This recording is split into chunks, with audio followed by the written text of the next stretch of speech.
Okay, so now we're going to do the graph of cotangent. And it's a very similar to a tangent. You're going to, it's going to start and stop in a different spot, but it does have a period of pi, just like tangent has a period of pi, which again is different than sine and cosine. So let's go over the basic graph, the basics of a cotangent graph, and then we'll do one where we manipulate it a little bit. Okay, so I'm just going to draw this on here, and let's talk about this. What's happening where? So here's your unit circle again.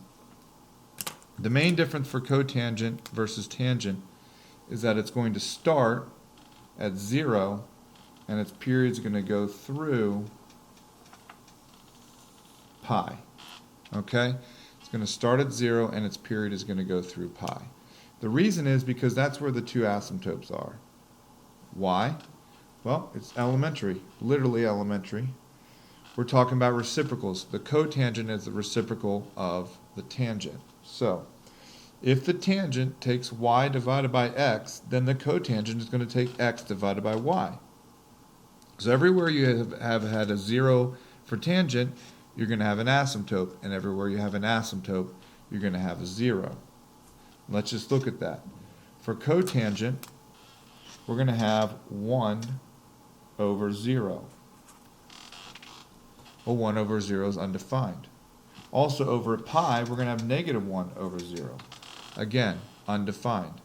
So that's where our asymptotes are going to be, at 0 and at pi. Okay? At pi over 2, we're going to have 0 over 1, which is equal to 0. So where we had an asymptote for tangent, we're now going to have a 0. So what is that? Let's just sketch these three things out. Okay, so I've got my graph. I've got 0. I've got pi over 2. And I've got pi. Okay, so I'm going to have asymptotes at 0 and at pi, and I'm going to have a point, a 0 point at pi over 2. Let me zoom in a little bit. Okay. Now, what happens between the first asymptote and the 0 and the asymptote, whether or not the graph is positive or negative, is important, and again, it's related to the unit circle. Let's look at this first quadrant. As I move through from 0 to pi over 2, and I divide x divided by y, I'm going to have positive numbers. At pi over 4, it's going to be equal to 1. So I come back here, and at pi over 4, it's equal to 1. Okay? And then when I go into the second quadrant, you'll see x divided by y will give me negative number. Negative divided by positive. And at 3 pi over 4, I'm going to have a negative 1.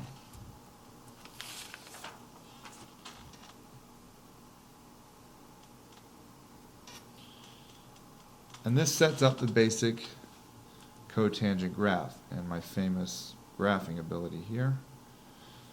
Okay, and there's your basic cotangent graph. So notice the similarities and differences. Because it's the reciprocal of a tangent, you're going to have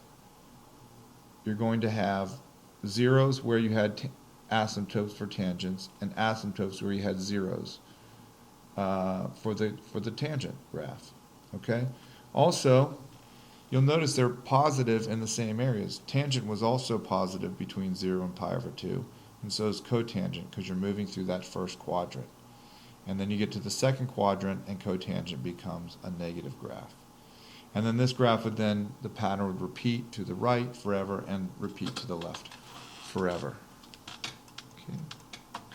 All right, so that's the basics of the cotangent graphs. In the next video, we're going to graph a more complicated cotangent graph.